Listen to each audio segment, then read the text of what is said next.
for my guests today, they're saying, Tamima, I'm an atheist.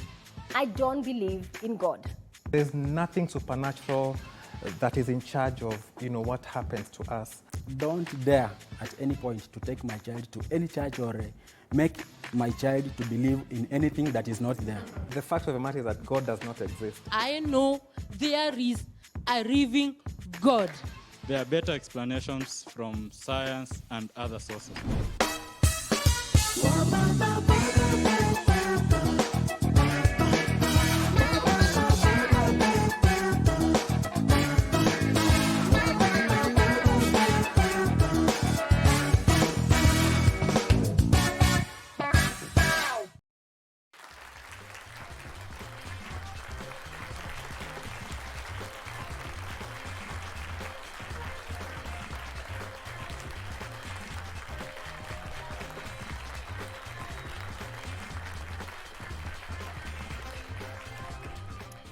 I'm Tamima, and this is Real Talk. Religion is the opium of the people. You've probably heard that saying from the world great philosopher Karl Marx. Well, for some, believing informs every part of who they become, every part of their everyday life and every fiber of their being. While for my guests today, they're saying, Tamima, I'm an atheist. I don't believe in God. Kenya is a country rooted in faith and religion, with Christianity being the predominant faith. Yet today, there is a mushrooming of individuals with a different belief system. Atheists, categorized as those with no religious affiliation, atheists oppose the belief in the existence of God or supreme beings. Atheism is slowly gaining ground. Those claiming to be religious dropped by over 9% worldwide, while atheism rose by 3%. Thanks for tuning in. Remember that you can always join the conversation via the hashtag #RealTalkWithTamima on Facebook, Twitter, and on Instagram. Now, today's topic is definitely going to be a hot issue, and I just want to remind you that this show is here so that we can understand where everyone is coming from. Everyone's opinion does matter. We may not subscribe to it, but at the same time, we must allow them to express where they are coming from so that we can understand them better and hopefully live together in a more harmonious and accommodating society. Now, I want to call my first guest, who is Derrick Mugambi. Derrick is 45 years old, and he says he is a confessed atheist. Please help me welcome Derrick to the show.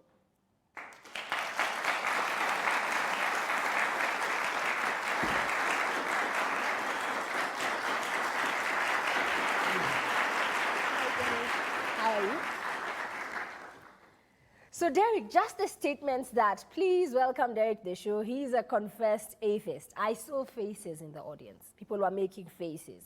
And I can imagine for you just making that statement on a very public platform like this, you must be aware the kind of stigma and, of course, comments and people who don't necessarily buy in to what your belief system is. Yes. Yeah, I get that a lot, actually, and especially a lot of from believers mainly, and what it is, it's just a thing of debating it out, having conversations about it, bringing it out to the public, and to see if people can see reason from my end, and if it's something we can agree rather than following dogmatically. It's something that that should be out in the public realm, yes. Okay, so if I had to ask you, Derrick, at which point in your life did you now say, hey, you know what, I'm Derrick and I'm an atheist?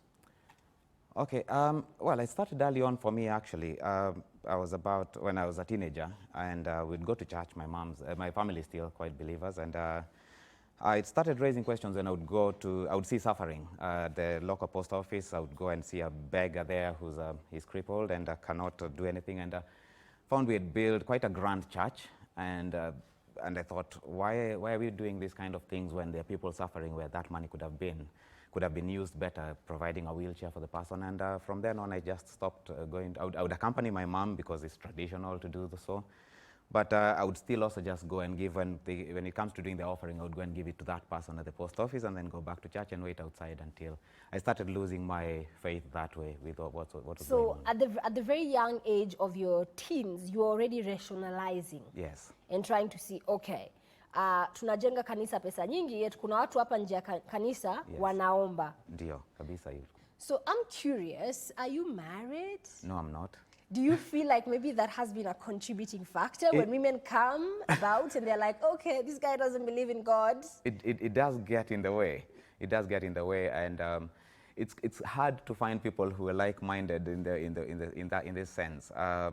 In my last relationship, it was always an issue. I mean, I would accompany her to church, but we had arguments about this. We'd have sort of like, so why don't you believe? And we'd have the debate at home, and I would say, I still believe I'm a good person. Obviously, I'm hoping you'd think that, and I do what other people do, and it shouldn't take away from anything that's me. It doesn't mean that I'm a bad person or anything, and it does cause issues, yes. Okay, so let me introduce my next guest, Alex Kweya. Alex is 25, and like Derrick, he says he does not believe in God. Please help me welcome him to the show.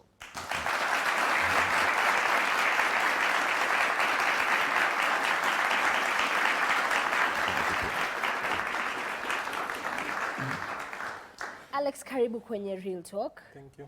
So you're pretty young. You know, someone could argue that, okay, Derrick is 45. He's lived life. Ameona yote. So in fact, I'm sure Derrick uko karibu kukula retirement. Sindio? Hopefully not that far yet. So I'm trying to understand now, from your perspective as a young man, at which point did you now start defining yourself as an atheist? Actually, I came from a position of agnosticism to atheism at 17. Okay. Yeah. Sasa tupeleke watu pole pole. Unajua watu wanajua tu Christian, Muslim, Hindu, devil worshipper, lakini sasa mkianza kuleta hizi big words, atheist, agnostic. Agnosticism, yeah. So what is an agnostic? Because atheist, Derrick ametuambia ni mtu ambaye haamini kama kuna Mungu ama shetani. Yani you just don't believe. Yeah. So an agnostic? Yeah, I was a Christian for the better part of my No, what is an agnostic? Oh, an agnostic is someone who says we can't know for sure if there is a God or there is no God. So it's sort of a middle point between a believer's position and a non-believer's position. So it's more like a point where you transit from a believer to an unbeliever.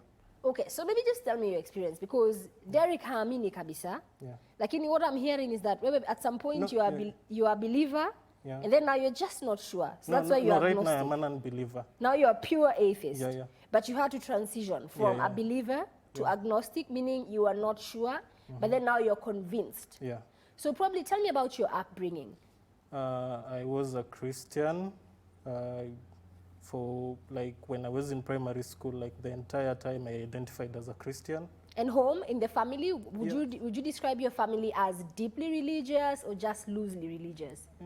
I'd say there are some who are deeply religious and there's some who are not that much religious, I think. What about home, your mother, your father, your sisters, your brothers, the immediate family? My mother and father and sister are all religious. Okay. Yeah, I'm the only atheist actually.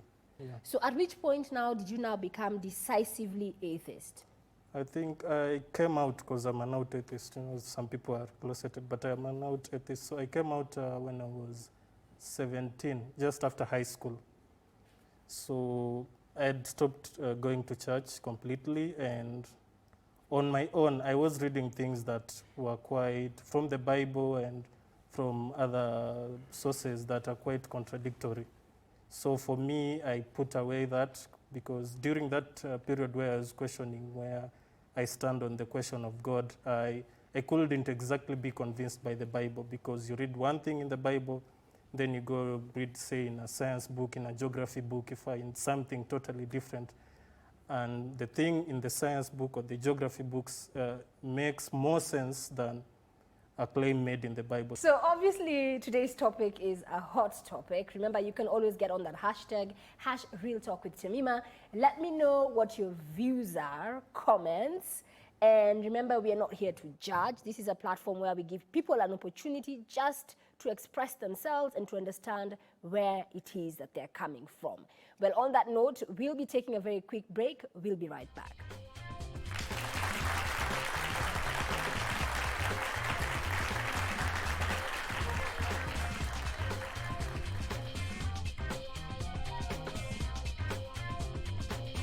Don't dare at any point to take my child to any church or make my child to believe in anything that is not there. All things that religion seems to give an explanation to, there are better explanations from science and other sources. Wakikuyu walikuwa na Ngai na wengine wa Masai Enkai walikuwa na Mungu. Kwa hivyo hii kitu hatukuletewa na mtu.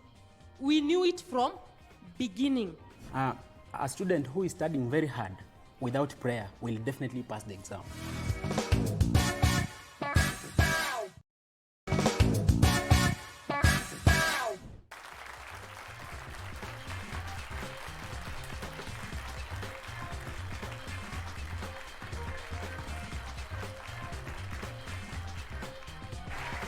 Welcome back to Real Talk. Now, our conversation on today's topic continues. My guest is saying, I'm an atheist, I don't believe in God. So obviously, this is a highly charged topic. And remember, I'm inviting you. Let us know what your views, comments, and feedback are on today's episode. You can get at me via the hashtag #RealTalkWithTamima on Facebook, Twitter, and on Instagram. I want to introduce my next guest, who is Ouma Allan. Ouma is 26, and for him, he says the Bible is a storybook that promotes sensational claims that someone superior exists, and he is not a believer. Please help me welcome Ouma to the show.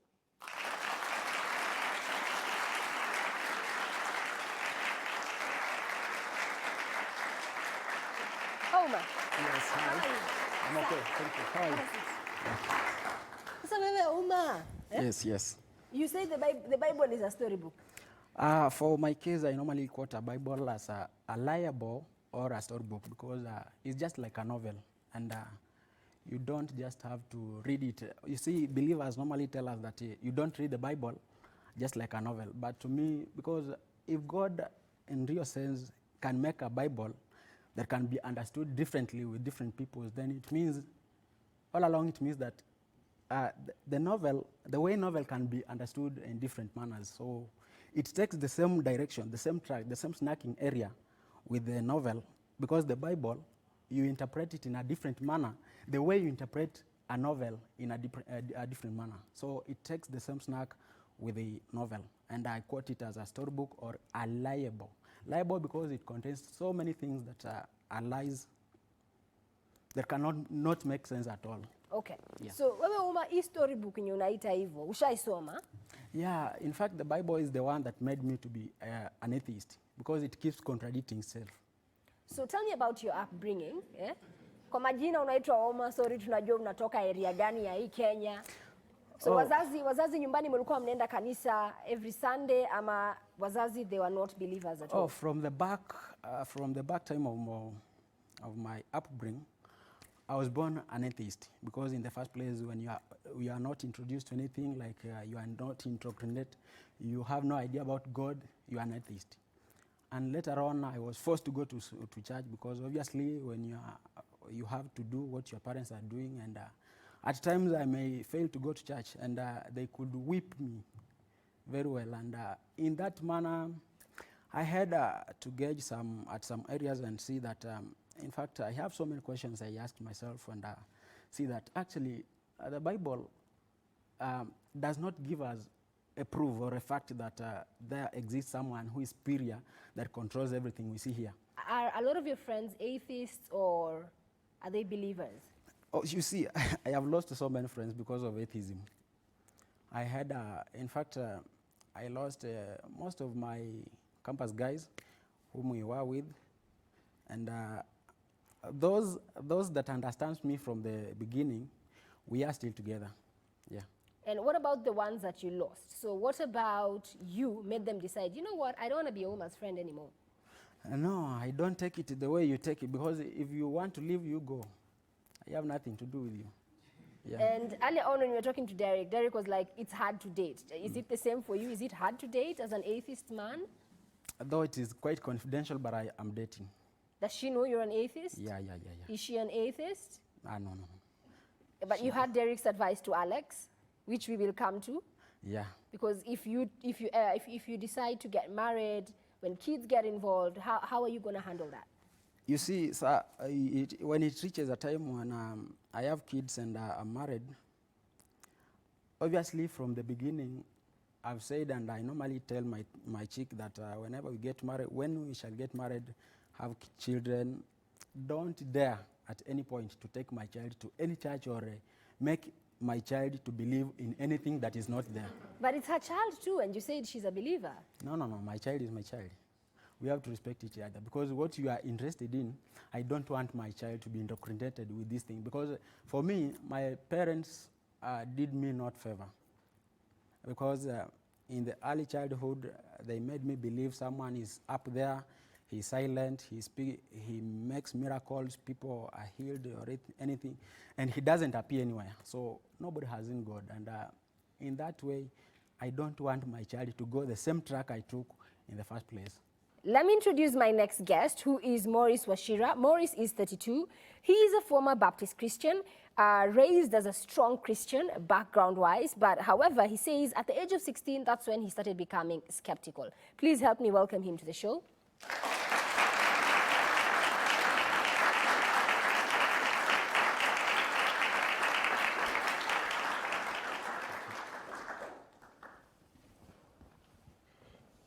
So, Maurice, Yes. you are a former Baptist. Yeah. So, like John the Baptist, like Inisa, you're a former Baptist. Well, Baptist is a church. Yes. Yeah. So, you're 32, so obviously, mtu akikuangalia anaona ni mtu mzima. And unasema, when you were around 16 years, that's when you started now questioning. Yeah, okay, definitely everybody have, in their beginning, they have doubts and questions, even the staunch of the Christians. But I think for me, it was different because it was so much. My parents are strictly religious. So staunch. Yeah, and it kind of suffocated me. I had to go to Sunday school. I had to go to, in school you have to do CRE, and it's, as a kid, you know, you have to stay in church from morning to evening.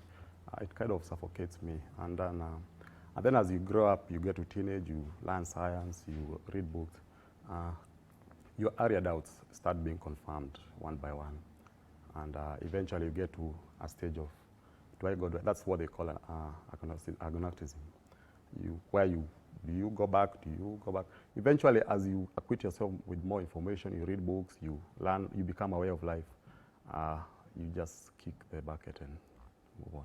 So you went through the whole process similarly to Alex, where you were brought up staunch believer, Yeah. became agnostic, Sure. and then now living as an atheist. Yeah. So no belief system whatsoever when it comes to supreme beings, deities, and all that. No.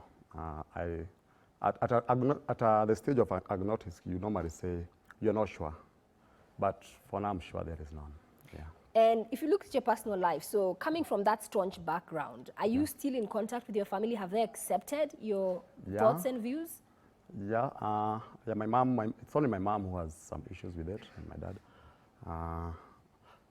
Since I left the church at an early age, in terms of my sisters, they already started accepting her. Is there anyone else in your family who's chosen the same route as you? Well, I think my last born is a silent atheist. When you say silent atheist? Because it doesn't that he has not come out, but in terms of his argument, in terms of his actions, and his distaste for religion, it's obvious. But also, apart from my family, even the place I come, it's called Kijabi. It's a very religious Area. Even the school you go to is a church school. The mission schools and in that sense, the stigma level for being a non-Christian is much higher than outside that. So in your own community where you come from, you're stigmatized? I Because you're an wouldn't say- open atheist? I wouldn't say I was stigmatized, but there are some friends who are not comfortable with the idea. There's some who think I'm just, because I've been controversial in most other aspects, political, so they say, this guy's just a bluffing, he's still one of us. But yeah, I've lost a few friends, but if I lose you because of religion, then that means what was connecting us, not friendship, is religion, and since I don't have it. Okay, and are you married? Not yet. I'm not that lucky in that regard. So do you feel like, again, like most of the men who came here, that it is a contributing factor when you meet a girl and she wants to find out about your background, your belief system? Well, I know quite I have not, in my former relationship, I've not it has not, it also depends with how you express it. There's some people who are like, there are atheists who are, like me, who are just don't practice religion. And then there are some people who are like aggressive toward religion. For me, if you're a Christian, if you're Muslim, if you're Jehovah Wanyonyi, it doesn't bother me. So you would date a woman who is a believer? With terms and conditions. Which terms and conditions? Because Ouma let us know his terms and conditions. One, the kids are his, eh? Yeah. Yeah, as long as you understand, you're not going to force the kids to go. We're going to teach kids the religion, but not in the respect that is taught currently. You're not going to teach kid Christianity or Islam. You're going to teach all religions for them, and then you're going to give them a chance to make a choice when they grow up. So if you want to go with them to church, as long as you don't force them into those, you know, there are some church which are extreme. They have some sort of rituals, funny actions of baptism and circumcision and what, those ones. I think that as long as you respect that boundary, I think we can get along. Yeah, but given a choice, I would rather someone who is not quite religious, yeah. Okay. Yeah. So next, I want to talk to Jefferson Bosire, who is also an atheist. So Jefferson, you're 24 years old and still in campus? Yeah, I'm still And you identify as an atheist? Yeah, so like for me, it happened right after high school. When I was around 12, I did have my doubts because to me the Bible sounded more like a novel than it did a religious text that it's supposed to explain the origin of the universe and everything. So, but then when I got to high school and then I learned that all things that religion seems to give an explanation to, there are better explanations from science and other sources. So that's where I picked up, like I identified as an atheist. Like before then, okay. Afterwards, like after I finished high school, that's when I started seriously looking into it. And I got help from a few atheist YouTubers who gave me, like, after listening to their videos, I got the directions. Kenyan YouTubers or international atheist YouTubers? Yeah, international atheist YouTubers. So I got the directions from them, like, okay, like they explained some of the things that were lingering. And to them, that made more sense than my pastor or my father, the Catholic priest. Yeah, to me, they made more sense. So I identified as an atheist from then on. Okay, so I want to ask, because so far I'm sure you're also wondering, Tamima, you've just shown us a lineup of men. So are there female atheists in Kenya? There are quite a number. I know of quite a number. But you know, naturally, women tend to be more believers than men. If you look at the demographics, I don't have a scientific or a social explanation to that, but it's something you can just observe. Probably because men are the breadwinners and they have to be busy on Saturday. Someone will have to find out that. I think that partially contributes, but there are quite a number of active and even more staunch atheists, female atheists than us, yeah. Okay, good to know. So I want to throw it to my audience because obviously a lot of people feel some type of way about your views, and really that's why we're trying to have this conversation, because we are all built differently and we're just trying to understand where you're coming from. And probably if I was to open it up to my audience, who has a question for them? Okay, mimi ni Muislamu, naitwa Zahara Wanjiru Karaoke. Je, mna kanisa yenu pahali?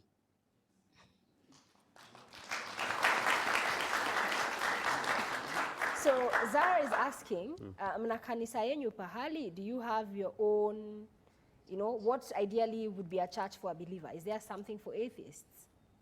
Oh, yeah.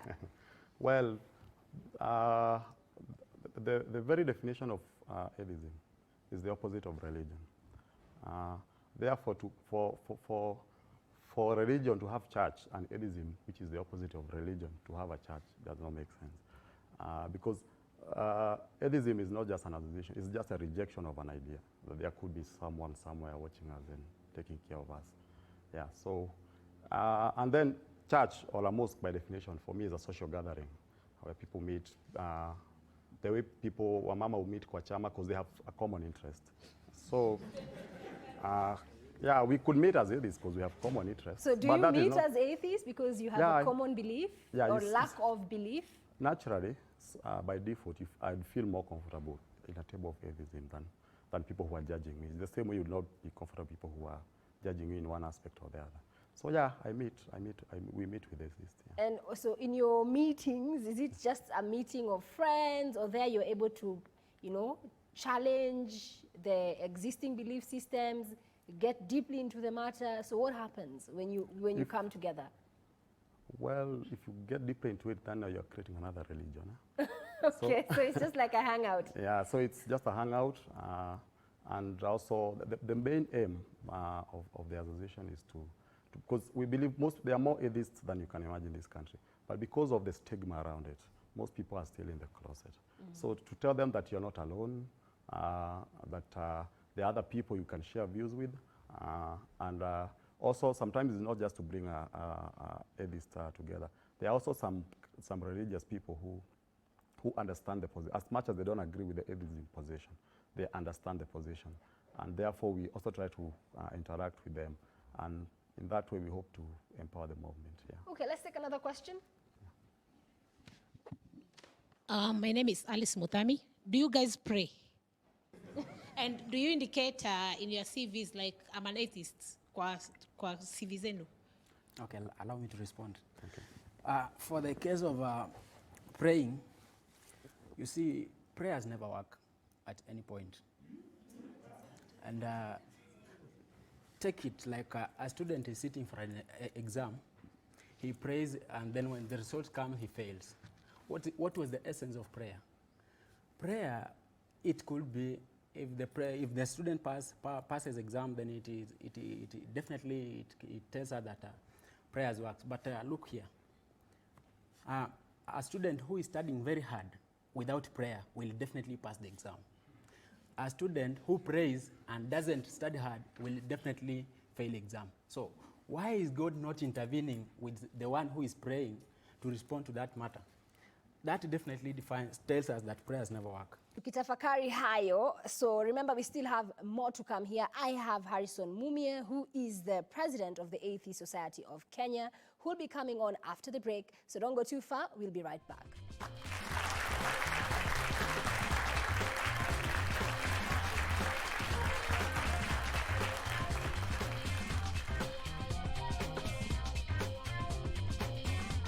Big Bang simply means nothing from nowhere, banged against nothing, and here we are. So he doesn't realize he's an animal. He's saying I'm an animal, but he is an animal. God gives leeway for certain things to happen, like killings. Then there cannot be any God. He simply went to the same book cover that he had for There Is No God, crossed out the no, and put an A to say there is a God, and I'm overwhelmed by the evidence from design.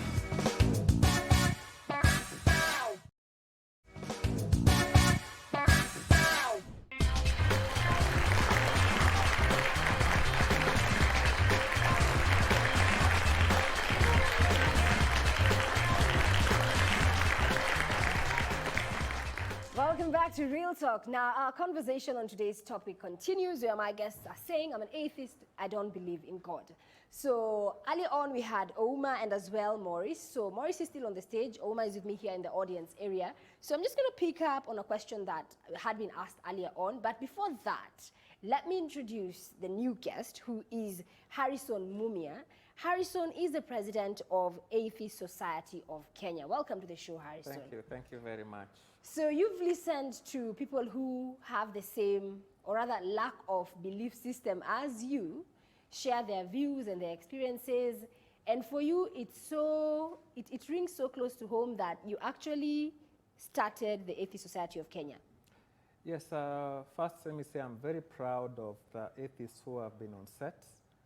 These are people who have done an awesome job in trying to debunk some of the issues we hear about prayer, you know, things about the metaphysical. The fact of the matter is that God does not exist. And, you know, it sounds a bit like I'm trying to just throw words there, but if you take time to understand how the world works, at least the steps that some of the scientists have made in trying to broaden our understanding of the world, the solar system, the sun, the moon, the stars. We have a lot of information. It has come to a point where we just have to accept there is nothing metaphysical, there's nothing supernatural that is in charge of what happens to us. And this is something that I would like, at least we in Africa who are colonized by the British, and the missionaries brought the Bible to us, and the Arabs brought the Quran to us. We need to go back and step back and ask ourselves, in fact, why did we even decide to believe in these books? We had our own culture, and I'm not saying we were right in believing in our own different gods. Science has stepped in to answer a lot of questions that were previously answered by the various religions. So it is not that we're just here to feel good about talking about atheism. I would like Kenyans to get to that point where you actually realize you're just a human being, you're an animal, that is all you are. Of course, with some conscience and everything, but you're basically an animal with blood running in your system, and that is all that you are. You will die, and that will be the end of your life. There's no afterlife. These are concepts that are difficult because most of you probably were indoctrinated into religion by your parents and everything. There's a perversiveness of the church, which I understand, because they need money from your tithes. But the fact of the matter is that there is no God. Think about it. There's nothing supernatural that controls how the world works. So what if, because I can see my audience is looking at you like they're shell-shocked. They're probably thinking that everyone we've met before was a bit more measured, but for you, you shoot straight at the hip. I feel sad when I hear people saying they believe in God, because that's like the most mistaken belief you can have in your life. And you do this for the entire of your 50, 70 years, believing in an ideology that is really not a fact.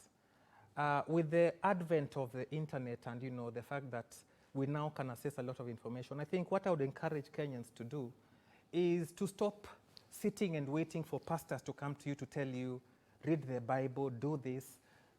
With the internet, there's nobody who should be able to give you information. You should not allow pastors to lie to you. Who are they? What information do they have that you cannot access? Okay, Harrison, I have with me David Ndegerege. So he's a youth pastor, and I want to ask you this before I give him room to talk. At the back of your mind, are you willing to consider the possibility that just maybe everyone else who believes in a supreme being is right, and you got this wrong? Yeah, so I mean, are you seeing this table here? Is there a table next to me? I'm just asking. No, there is literally one table. That's my set. There's one table. Would you say there are two tables here? I'm just asking. One table? There's one table. So if somebody came and claimed that there's another table or there are two tables, what would you think of that person? That's an insane guy. So you're saying in essence, what we are saying here is there is nothing like consideration. If something exists, there should be a common understanding by everyone that it exists. Like you exist. In this audience, there's no doubt that you exist. But with God and this idea of God, I think we have a lot of issues with, in fact, the definition of who God is, and even why should God exist? Why should he even create people? Why should God write a book that has very, very morally, killings that should not be happening? Why should God in the Old Testament come out as a very insecure person, writes 10 commandments, 3 of which don't really make sense? The whole idea of God is ridiculous. And I think for me, there is no doubt that the idea of God there's no God totally. And the question for us atheists, I think what we just need to do is to keep educating the lost public. Okay, so let me invite David, right? So David, I'm sure sitting there listening to what he believes is his belief system, which clearly is in direct opposition with what you believe in. What would you say to him? Please stand on up. All right. Thank you for the chance to actually come and listen to some of these things. Well, there are many statements he's making, and not just him, but the others who are there, that are just statements. And they are metaphysical, meaning they are not scientific. So actually, like what he ended up with is speaking like God. He is saying everyone is wrong. I have this information. Follow me. It's simply... He has begun a church where he is a president. You can call him the pastor.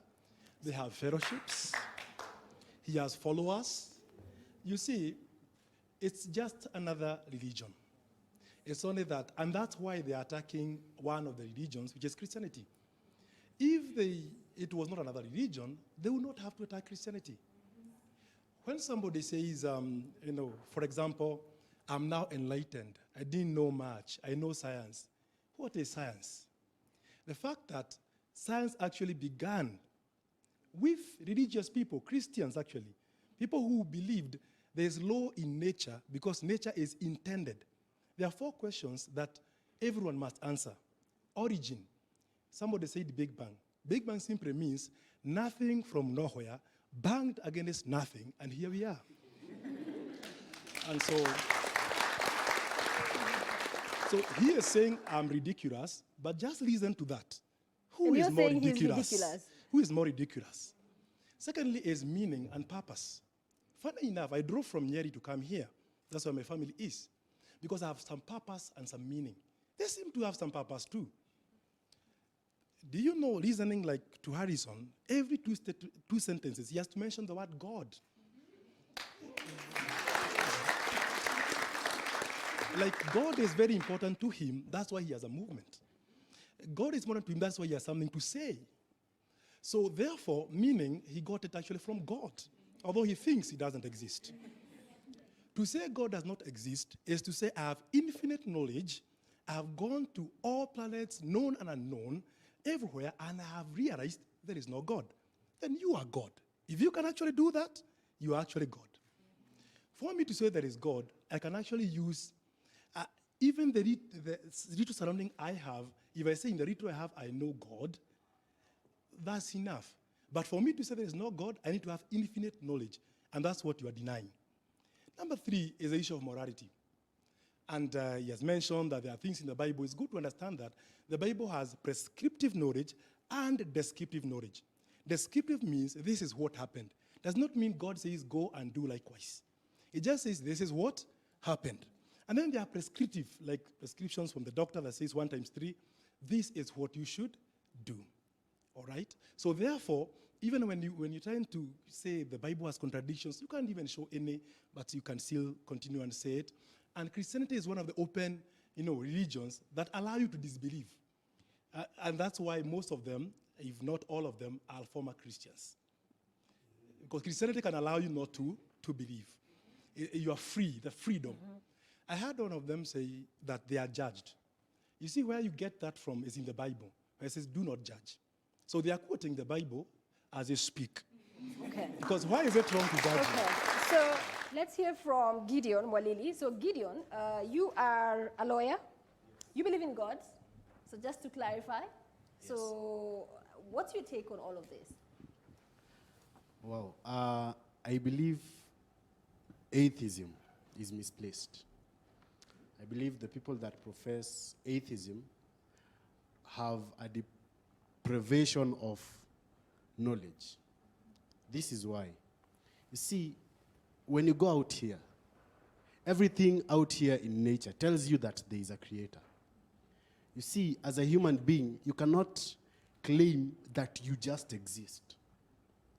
When we speak about something like morality, and not even bring something like religion into morality, because atheism is saying that there is no God. Theism is saying that there is a God. So when all religions come together, they say that there is a God. So let us just say that there is no religion, but we are claiming that there is a God. Now, atheists claim that some things are good and bad. So that is on the morality side. So what is the standard of measuring morality in every human being? because there must be a designer, an encoder who decided to create things or man in a particular way that they could know that this is bad and this is wrong. You see? So if an atheist declares that there is no God, but says that the Bible professes that these things are good and are bad, but God gives leeway for certain things to happen, like killings, then there cannot be any God. So my proposition is, and my view is, number one, atheists are antichrists. They are fighting one main religion, Christianity. Is that true? You're fighting just Christianity? No, they are feeling fought. We are not fighting anybody. You know, he's feeling fought. Have I fought you? Therefore, the fact of the matter is, you know, there is this aspect of Christianity in particular. For a long time, Christians, and even today, they have this superiority complex that they feel that we should not talk about some of the issues that we find not making sense in their religion. When we talk about them, they say that we are fighting. Who did we fight? Ideas are there to be criticized. You come up with an idea that's ridiculous, like Christianity, we are going to raise issues about it. Okay, let's hear from Bill. I understand we have Bill also in the audience. All right, thank you very much. Harrison is a friend of mine, and we engage on different platforms. I am a Christian myself. He says he stopped listening to pastors, so maybe he didn't listen much to what David had to say. I am a scientist. My background is environmental science, and that's the line I'm pursuing. And I do not find any discordance between what I believe as a scientist with what I hold to be true as a Christian. He's made some good points. The argument on morality, which, by the way, they do not have an answer for. So all this is just side shooting because they cannot engage the issue and really give a reasonable response to it. Allow me to introduce one more argument that I'd really love to hear their views on. Everywhere we look, we see the evidence of design. I look at a phone and it tells me, I mean, I can key in random figures and put it on my ear and someone on the other end hears what I'm saying. It definitely points to the reality of a designer existing. So how do we explain meaningfully, rationally, designs that do not have designers? Quick examples. The Huduma number story, I don't know how many of us have signed up for it. But with the Huduma number, and I know there are different views on it, but this is my point. With that one number, the government is trying to consolidate all information on all of us. Right. How many digits are they? 9 digits or so? That encodes everything about you. In the human cell, and by the way, we have billions of cells in our bodies, one cell has 3 billion letters of DNA. In other words, if it's code, 3 billion. With Huduma, it's 9 digits that say everything about you. In your cell, one cell has 3 billion of such genetic information. How do we explain that apart from a designer? I finish with a quote of an atheist who was an atheist for many years. In the 80s, 90s, this guy debated Christian apologists for years. He was called Anthony Flew. And he wrote a famous book called There Is No God. Yeah, pretty much like what they're saying. After the DNA was decoded in 1994, and famously, by the way, the president of the Human Genome Project, right, called Colin Francis or so, they famously said the words, and when Bill Clinton received the report, his exact words were, "We are beginning to understand the language of God," yeah? Just because of the information therein. In 2004, having looked at the DNA information and all that, what came from the Human Genome Project, the guy concluded that, no, I was wrong. There actually is a God, and I liked what he did. He simply went to the same book cover that he had for There Is No God, crossed out the no, and put an A to say there is a God, and I'm overwhelmed by the evidence from design. There's many more things we could say, but... I just want to, I don't know why we are clapping, because it's nothing. But I just want to respond to 2 points. The first one is about morality, and I'll tell you that one of the arguments that apologists like him, and he's actually my friend, make is that morality, the aspect of right and wrong, cannot be explained without God. That is one of the strongest arguments I hear from apologists. But I think it's good for you to try and do some further research about morality. And I've said, and I said it, that it all depends on your worldview. Now, if your worldview is Christian or Muslim, then we cannot have a debate on morality, because me and you, we are just talking from different. Because me, I follow what you call a naturalistic worldview, that we live in a natural world governed by natural laws, and things like evolution really, you know, make a lot of sense to me as opposed to the Christian and Muslim worldview. So it's very difficult for us to have a debate. But I'll tell you something about morality. If you put 5 people in a room, and they are the only people in the world, just 5 people, trust me, they will come up with moral codes, a way of doing things, just the 5 of them. One will say, no, okay, we should not kill each other. The other one will say, no, we should not overburden another person. If there's one woman there or 2, they'll say, no, this is a woman, asifanye kazi mingi sana kwa sababu ni mwanamke. You know, the men will do that, and nobody will tell them to do that. Morality is an evolutionary concept. It has nothing to do with the supernatural. So human beings over a long period have come up with what you call written moral codes and unwritten moral codes. And unwritten moral codes are basically evolutionary. They keep changing. Even today, we still have moral codes that keep evolving. So there is nothing like moral codes have a relationship with any supernatural. This is a point I've made severally. I can't really overemphasize that. The other aspect which I think I need to talk about is this whole thing of ati sijui because a phone was made by sijui Samsung, therefore God exists. You know, these are very simplistic arguments. If you follow up that argument, what Bill Didi is saying is that because we exist as human beings, therefore we must have been created. Why don't you open up your minds to other possibilities? Must creation be the only thing that could have happened? Okay, thank you, Harrison. So I think you left us with that question. You had a question, my dear, very quickly, as you wind up. Tamima, thank you. Hata nimeshangaa sana kusikia ati hakuna Mungu, dunia tu isimame ishuke. But ningetaka kuwauliza hivi. Mimi nafikirianga about mtoto. Huyu ni mke na mume wanapatana. Hakuna scientific hapo, kitu inatumika hapo. Wanalala pamoja na bibi anabeba mimba. Anabeba mimba kwa miezi 9. Ule mtoto anakaa pale kwa maji. Unataka kuniambia hakuna Mungu ambaye anamshikiria? Swali lingine ningetaka kuuliza, ningetaka kumkosoa. Anasema hii about Bible tuliletewa na those Greeks ones. Hapana. Hata before the Kenya was colonized, kama Kenyans tulikuwa tuna Mungu ambaye tulikuwa tunaomba. Wakikuyu walikuwa na Ngai, na wengine wa Masai and Kai walikuwa na Mungu. Kwa hivyo hii kitu hatukuletewa na mtu. We knew it from beginning. Tena naonanga kuna wakati inafikanga mtu ni tasa. Madaktari wanashindwa. Ama mtu ni mgonjwa to an extent, ni mgonjwa zaidi. Anaenda kwa hospitali wanashindwa. Lakini wakati anaita Mungu na imani yake iko katika Mungu, anapona. Kwa hivyo mimi I do believe, I believe there is an existing God. Mungu mwenye anafanya na Mungu mwenye anatulisha sisi wote ama anatuangalia sisi wote. I know there is a living God. Thank you. So much. Obviously, the topic on religion can't be exhausted in this one sitting, and nor can the debate be settled because, as you can see, it's a highly charged conversation.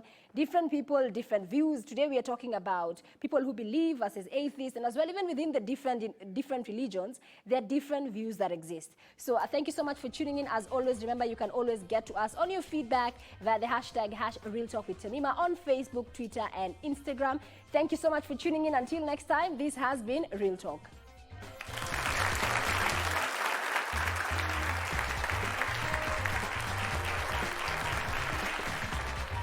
Hi, this is Tamima. Thanks for watching. I hope you are inspired. For these and more videos, please click the subscribe button.